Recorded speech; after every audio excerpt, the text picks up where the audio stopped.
Oh, how nice it is to get a shower. So, this house where I am parked has an outdoor shower, which is just amazing. It, the only thing that even compares to it was taking baths in the lake. I just love bathing outside. To me, that's just the epitome of relaxing and um, just, yeah, it feels so good. And it feels so good to be clean. uh, but yeah, so that was fabulous.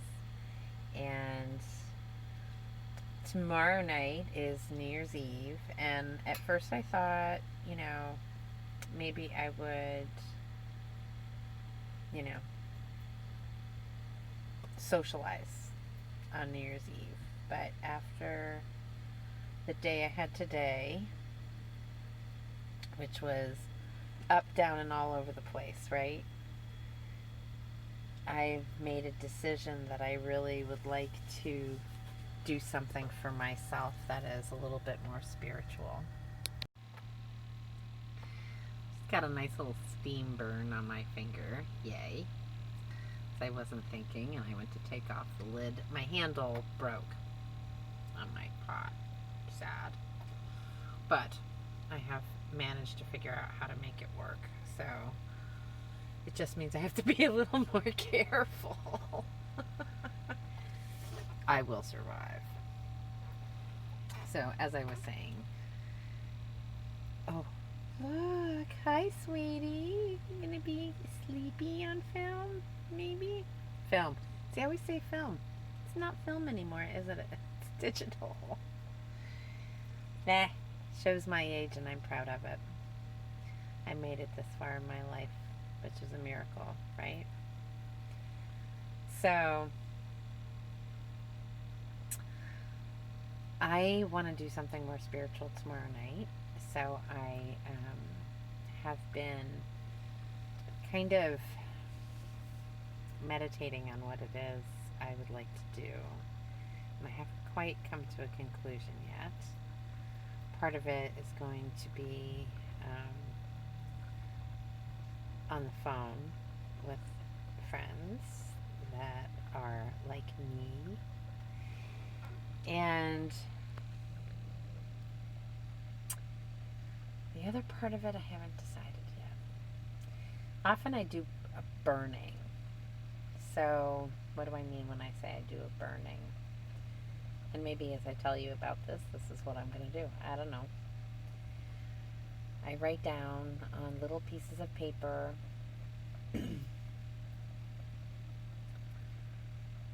all of the things that I want to let go of, and I burn them with the intention of letting go of them. And then I write down all of the things I would like to achieve for myself in the future. Not necessarily this year, just for the future goals. I think we make a mistake by putting timelines on things, and that just offers up an opportunity to be incredibly disappointed and give up. So, my goals are just in general for the future. And then I burn them, asking for guidance and for opportunity.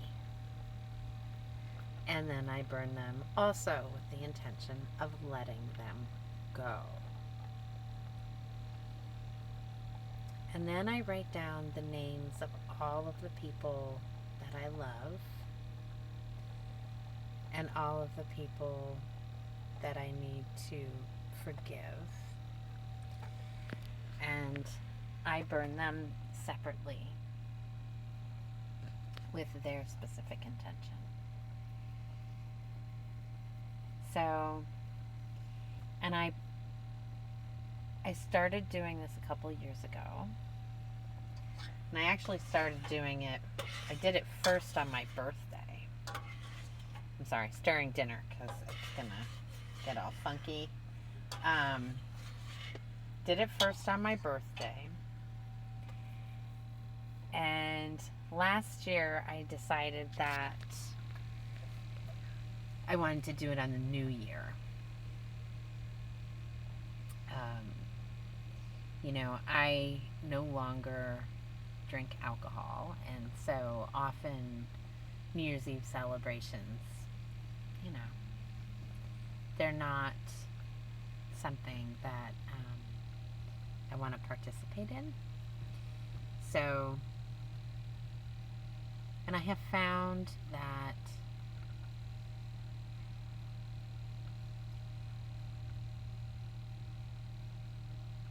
I see the passing of the year as an opportunity for me to grow spiritually. You know, I could do it any day of the year, to be honest. But for me, it's a way of reclaiming that day or that night, right? And I don't do this at midnight, by the way. I do it before I go to bed, which is usually like 8 or 9 o'clock. But I don't see the need for a specific time to dictate what I need to accomplish. As I don't believe time is linear. So these dates, these years, all of this stuff is really just once upon a time someone needed to control time. So they made this stuff up. So it is what it is. It happens when it happens. But I think that's what I'd like to do this New Year's. And I have a lot of people on my list of people I love this year that has grown exponentially since I learned to love myself so completely. And many of them are in real need of prayer and healing, physical as well as spiritual and mental. And in turn, what this ends up doing for me is it helps me, right? I get outside myself doing this. One, it helps me reflect. It helps me to see where I am in my life. But then by ending it with thoughts of others and prayers for other people in my life,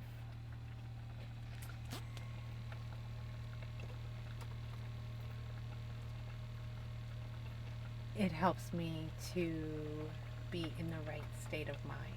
And a right state of mind for me means not focusing on all of the things that are going wrong or going well or whatever it is, right? And that's important for me in recovery. I had a beautiful conversation with a friend from high school who is a death doula. If you've never heard of one, look it up. It is the most amazing gift to be someone who helps you die.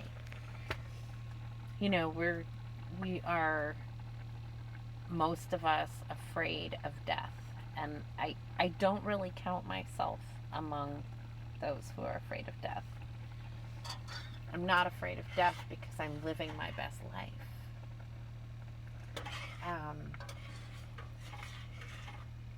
And even if I was still stuck at a register in a grocery store or having to deal with screaming customers every day in a frame shop, or, you know, not that they were always screaming customers, don't get me wrong. But, you know, those situations. Even if I was in one of those situations, I'm still living my best life because of my intentions and my motives, right?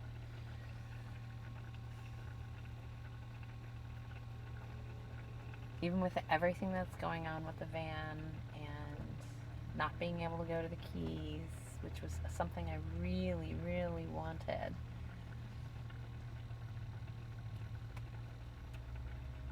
I'm still joyful. I still have so much joy in my heart.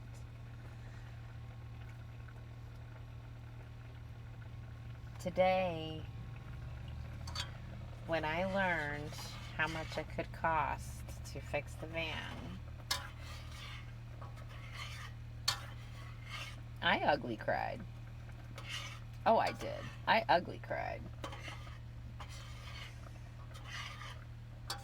But I was already messaging on the phone with someone, and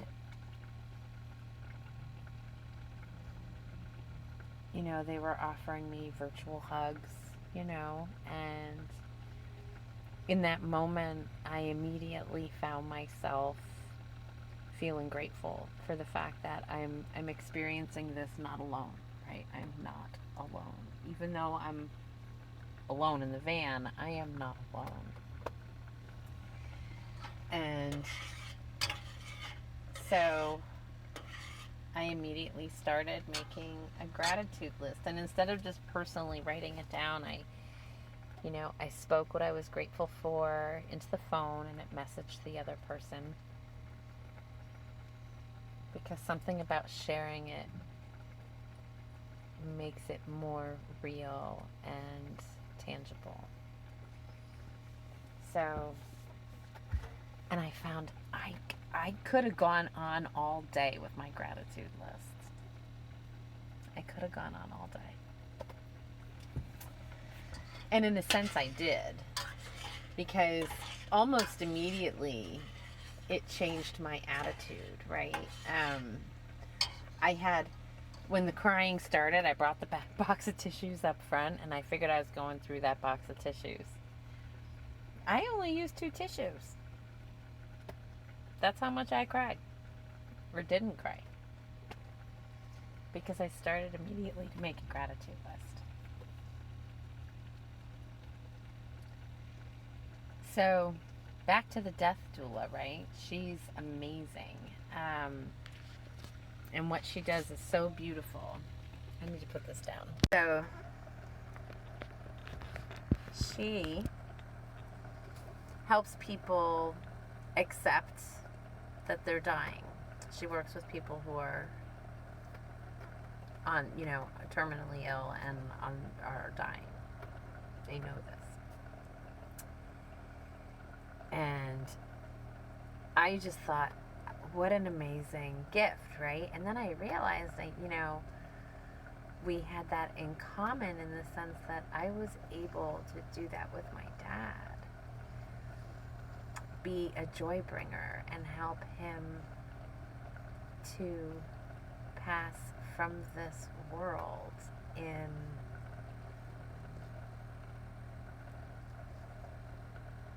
a somewhat joyful state. It wasn't perfect, no. And maybe it was just a few moments of passing joy, but it was there. And I had so much gratitude for that.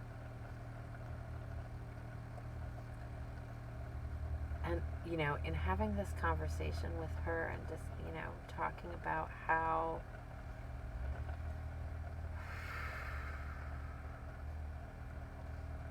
fear of the unknown is what turns us to that fight against, right? She said something beautiful. She said, we have no control over our birth. We have no choice in that. We're born when we're ready to be born, right?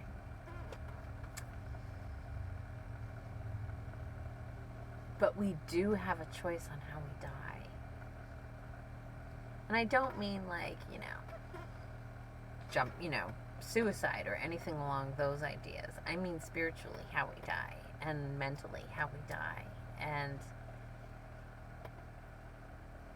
I really believe that no matter when it happens for me, I am in such a place. Oh, I need to pay attention to my dinner. It's burning. Let that sit for a minute. But I am in such a place that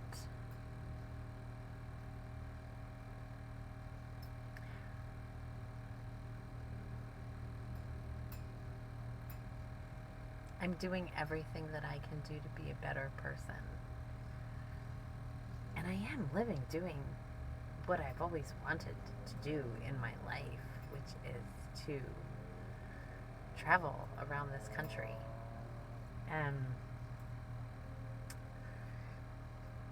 if I'm still around when I'm, after finishing this country and, nothing happens in between, which it could. I travel in a vehicle,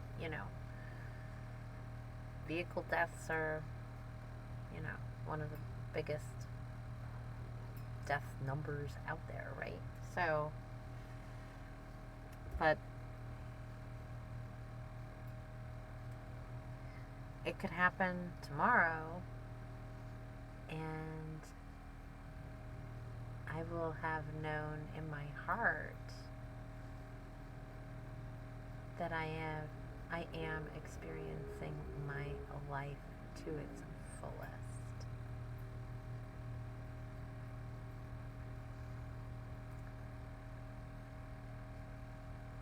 I was given some amazing affirmations on Christmas Day and the other day when, the van, all the stuff with the van started happening, right? And I realized, oh my gosh, this is not going to be small.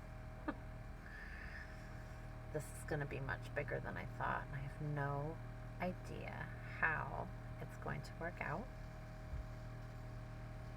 And I'm not afraid.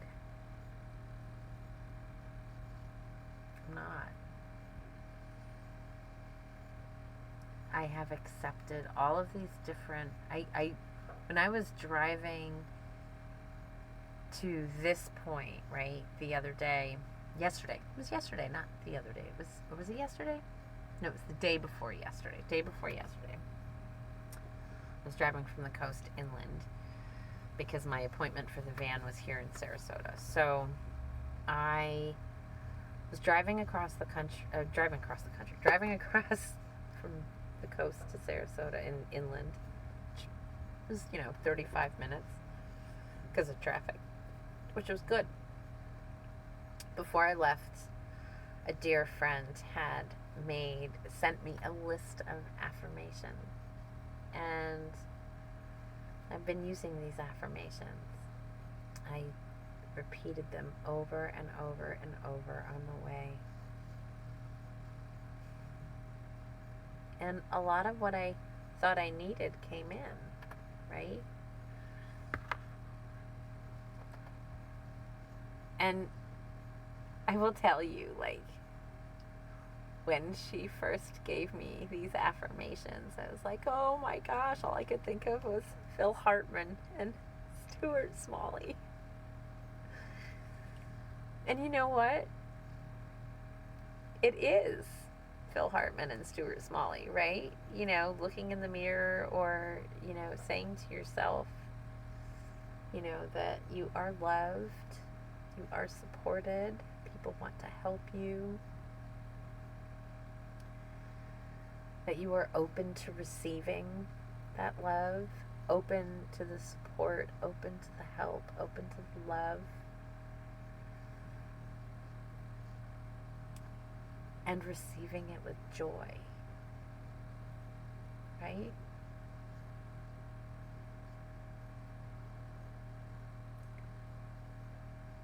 I grew up in an area where asking for help, especially financial help, was considered really shameful. You're lazy, you're this, you're that, whatever. They come up with all sorts of statements. Now, I know my truth. And I don't need to defend myself in that because I know it. So, if others don't accept it, that's theirs, not mine.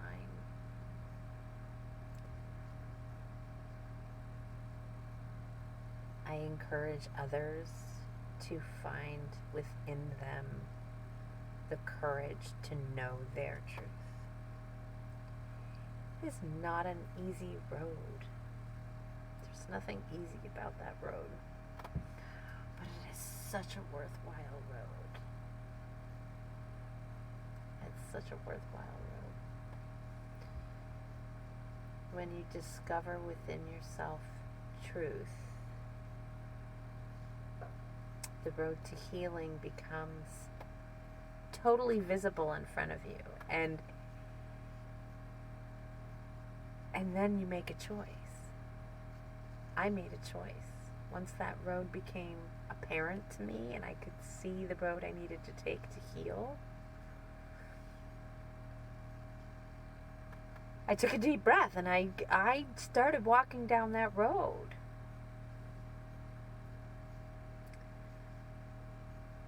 And I still walk down that road. And I make that decision every single day.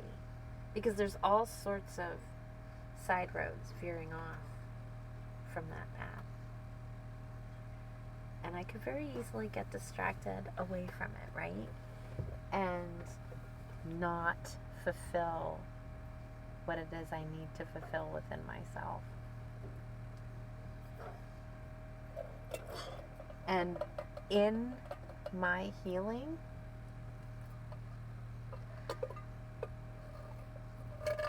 comes the ability to help others.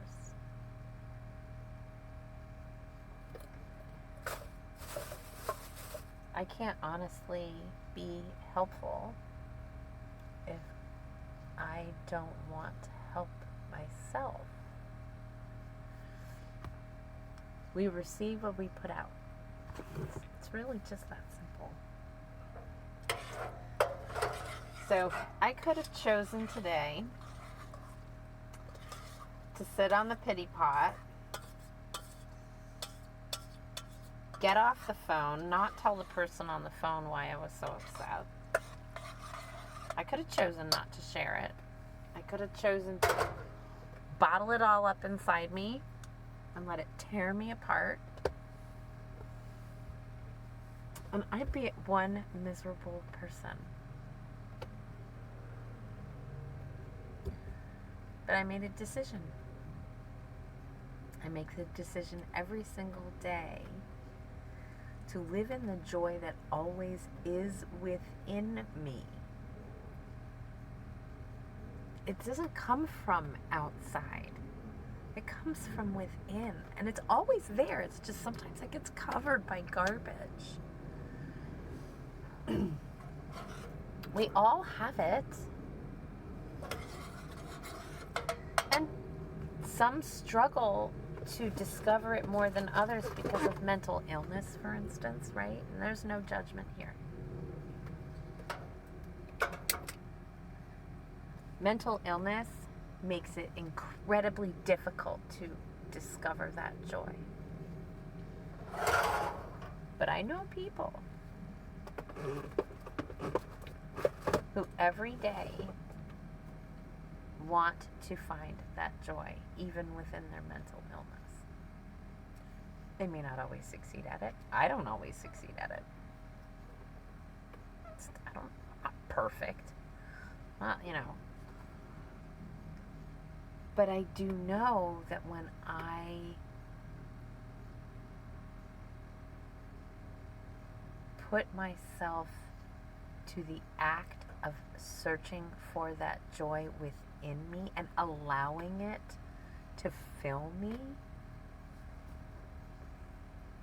the difficulties I'm having no longer rule my brain. I have a young woman that I am friends with, whom I met her briefly through another dear friend, but we've mostly just gotten to know each other online on Facebook. And it's so beautiful to me that when she struggles with depression and anxiety,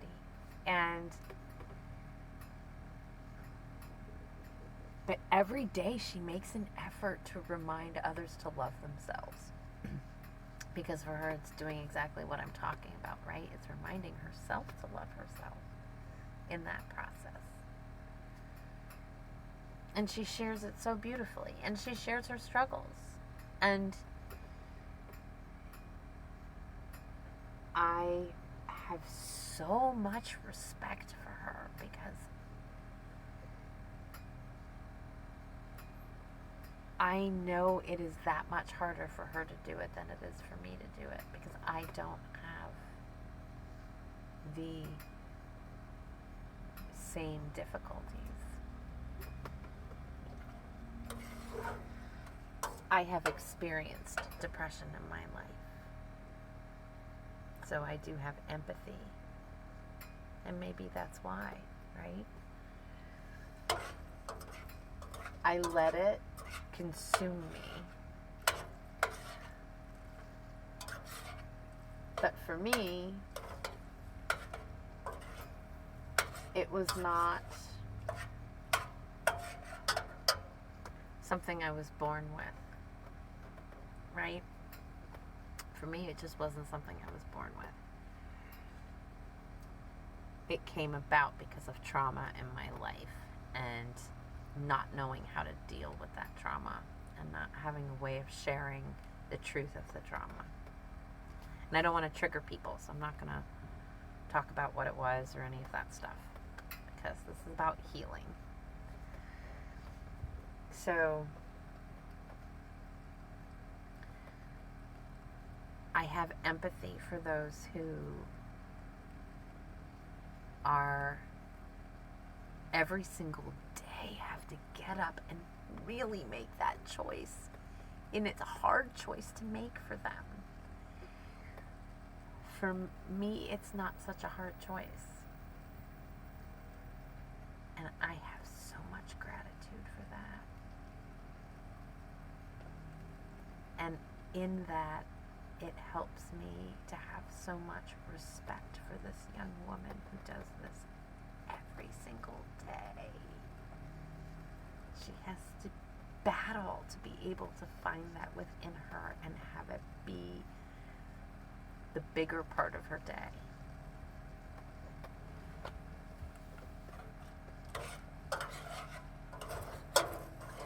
And if you're watching this, you know I love you. So I don't know where this is going. I don't even know if I'm gonna put this up on YouTube or not. But I'm trying to make sure my dinner doesn't burn.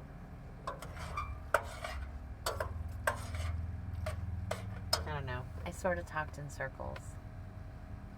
Maybe there's something to this. Maybe there isn't. I'll play it back later, and there might be little gems in here that I can put into a video, because it's already 28 minutes long, so I'm not going to do that to you.